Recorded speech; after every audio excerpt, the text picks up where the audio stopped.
everybody, we're switching it up today. So this video is going to be almost a carbon copy of a video that I put out every Monday on my Instagram and Facebook pages, and that's the Monday update, or what I call the Moving the Needle update. Basically what that is a video where I give everybody an idea of what I'll be working on, the kind of goals for the week, the kind of progress I've made in the past week, if we met last week's goals, that kind of thing. So videos to expect, projects that I'm working on, kind of my basic schedule. So that is also kind of a way of keeping myself in check at its core. It's me kind of putting out into the universe like, hey, I'm going to try to accomplish this week, and try to stay on that path. So had a lot going on these last couple weeks for sure, like probably more so than normal. There's just been a lot of life going on. And I had intended to put up a video, today, where in place of this video that was going to be more like project focused or something like that. And it's not because of a lack of working on stuff that video is not out. Basically, just a lot of little things went wrong. I had tried to make a video on the CX500 Scrambler back here. I've been making progress on building a skid plate for that thing, and it's coming along great. But when it got to the home stretch where I was I needed to cut the aluminum sheet out for the skid plate, my bandsaw broke. So I had to it's been like a week trying to repair that. So, that video shot out, not done in time. Now, I then started to work on the side covers for Patty here, the CB750, and while I do have a repair already on the factory right side cover, the left side cover that I had bought from somebody actually ended up being for a CB500, which he didn't know it, I didn't know it, whatever, not a big deal. So a little delayed on that because now I'm waiting on the correct side cover for this thing, which I will then repair, and that's going to be a great little just how-to video on repairing that. I might pair it with kind of polishing the tank, that kind of thing. So there's a lot in the works for this bike, and it's doing great. I did about 130 miles on this thing yesterday, and about 50 of those were just straight highway, and then the other 60, 70 or whatever was just beautiful back roads and stuff like that, and it did flawless, except at one point I thought it was losing power and just like, something's wrong here, something doesn't feel right. It would just be like, brr, boo. It was my grip slipping on the throttle tube, so that got a little interesting. But yeah, there's just been a lot going on, and as of today, the plan is to deliver the CX500 build, the white one, grandfather's axe, and that just makes me super excited because that's been, as you guys probably know, if you guys have been watching the build of that thing, it's been a long project. And we've hit I've hit a lot of delays with it. A lot of things were fighting me with it, but it is sorted, it is done, and it is ready to go back to its home with the customer. So today, hopefully he'll be here. It's pouring rain right now, so hopefully it clears up. But hopefully he can come over today. He can ride the bike for the first time, kind of tell me if there's anything that needs to be changed, and I can deliver it to his house tonight, and that would be amazing. So because of that, I've also been working on the full build time lapse for that video, and guys, it's gonna be so cool. I'm actually in the home stretch on it. I've been doing my best to put the best music in it that I can to kind of appease a greater audience. So I'm not going to nail it with every one of the songs, but hopefully you guys like the majority of it, and I feel like all the songs kind of capture what I'm working on in the moment as far as the vibe, the pace, just how I feel. And I really feel it's going to be an awesome video. And as of tomorrow, I'm going to start editing the final shots. I got like drone footage and stuff, and just a lot of like high def stuff, some flybys. It's gonna be a lot of fun. So I'm super excited to get that video out for you guys.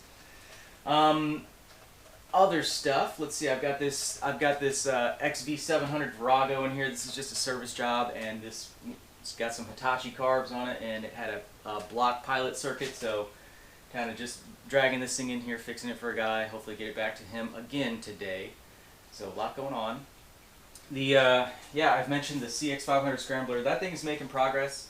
And before too long, it's going to be in full teardown for like powder coat, refinishing, upholstery, and reassembly, and that thing is going to be a lot of fun. I'm excited to test ride that thing and just see how it feels off-road. So just expect some more updates on that. Like I mentioned, tried to make the skid plate video, didn't work at all. So beyond that, let me show you literally the coolest thing I've added to the shop in a while.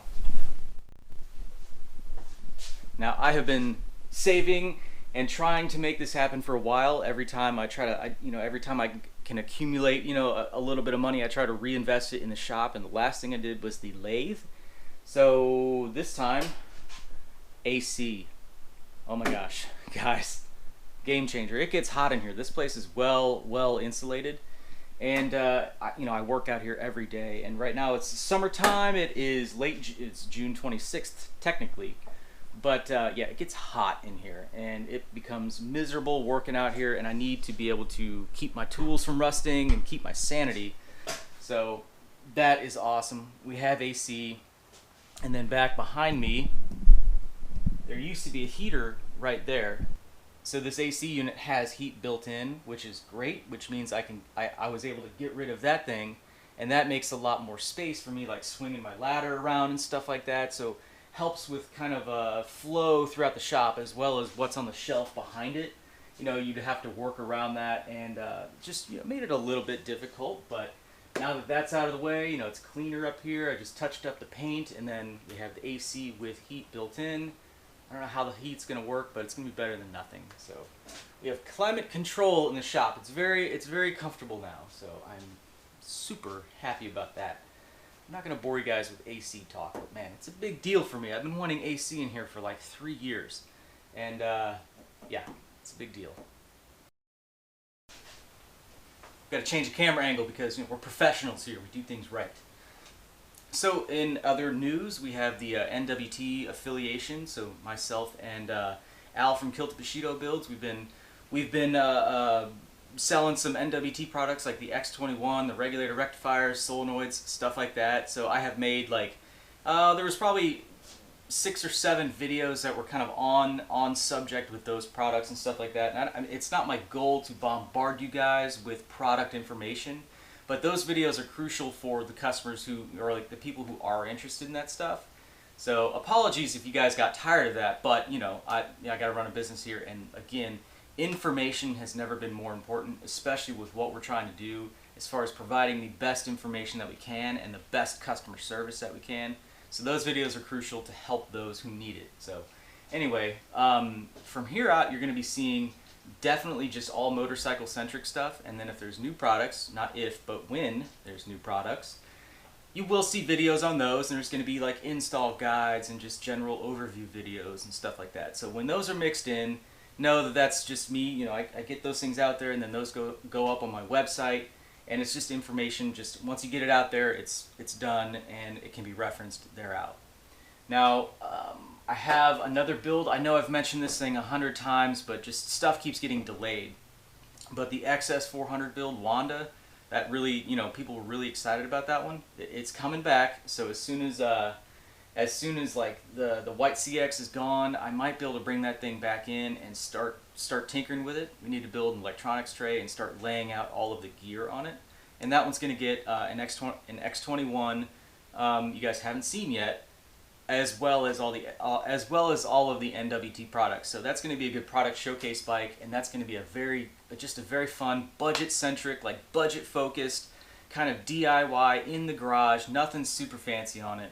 Just a fun, lightweight little kind of like brat cafe thing. Who knows what kind of, I don't really care about the aesthetic or the vibe, kind of like if you have to put a label on it, it doesn't matter to me.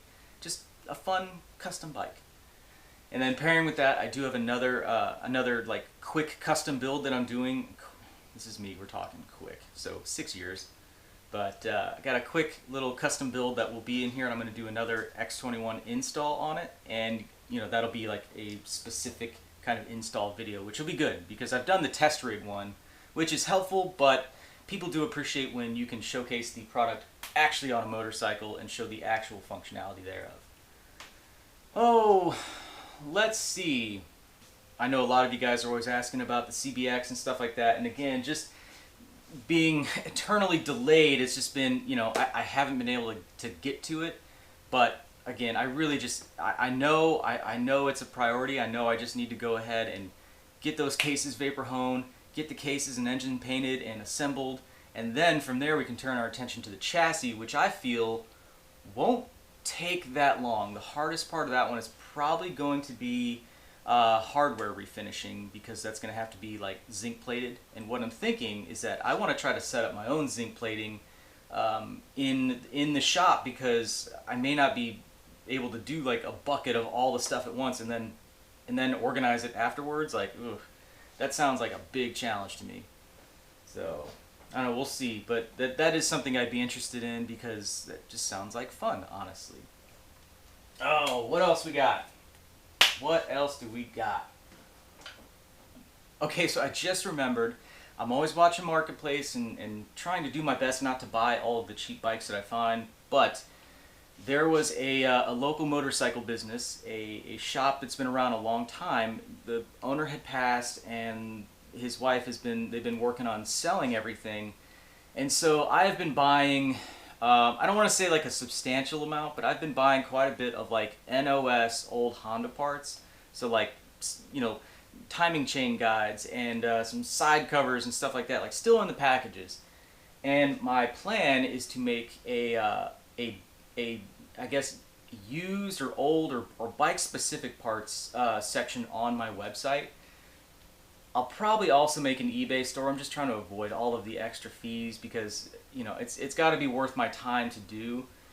And basically, I can't see all these parts. Like, it would tear me apart if they just went to the recyclers, because there's good stuff. There's stuff that you guys might need. Now there is, at the time of this video going up, there's one more sale to be had, and there's a lot of like vintage two-stroke Suzuki parts. Like 70s, 80s, that kind of thing. I'm not a two-stroke guy, but I would hate to see all those parts go to waste. I mean, there's a lot of stuff, so if it comes down to it, I might make an offer on it, but I might need help selling that stuff. So I'm gonna, you know, if you guys are, I guess if there's like an expert or somebody who does like Suzuki parts or whatever, maybe hit me up. I can't give you a list of what's there, because I honestly have no idea. It's just trying to comb through all the thousands of part numbers. So we'll see. But I know I do want to put a used parts section up on my website, because among the stuff I bought, I already have a big hoard of parts back in the warehouse. You know, totes full of stuff that come off bikes, that come off stock bikes, or replacing parts, or I buy parts bikes. And I just, you know, I've got a lot of stuff, and it just accumulates like anybody who does this would. And so I'd like to just kind of move some of that stuff along, and who doesn't like an extra few bucks here and there? So, you know, look for updates on that, because I really think that would be a good thing to do. So I would change the camera angle again, because again, professional. Okay, I know what I'm doing here. So that's gonna do it for this video. Expect another video this week, probably on the CB750 side cover, but it could equally be on the skid plate for the CX500. We'll see, you know, which one happens first, but we're gonna get to work on that thing. Okay, that's where I'm gonna call it for this video. I know it's a little bit out of the norm for the type of stuff that I put out, but every now and then it's just important to do like a general kind of news update and let you guys know exactly what's going on in here, kind of behind the scenes, because whenever I consistently post just project-specific stuff, did I say Pacific? I know I meant specific, but whenever I post stuff like that, it might be hard for you guys to see that there are also other projects in the background, so this kind of gives you an idea of all that I'm working on among all of the other things, and I'm only one guy, so I've got my hands full. And I did this to myself, it's okay. But we'll see which video comes out first, whether it be the side covers and kind of some other little things on the CB750, or if it's going to be the skid plate on the CX. We'll see. But look for both of those videos, and then hopefully the next one after that will be the CX500 time-lapse video. And again, super excited about that one, and I am going to bother you guys with all the updates and all the hyping about it. I don't care. It's awesome. I want you guys to watch it, and I want everybody to share it, and I would really appreciate it. So anyway, I'm going to end it off here like I said. I hope you guys kind of like this video. I'm really used to saying that. And I hope to see you in the next one. So watch this space.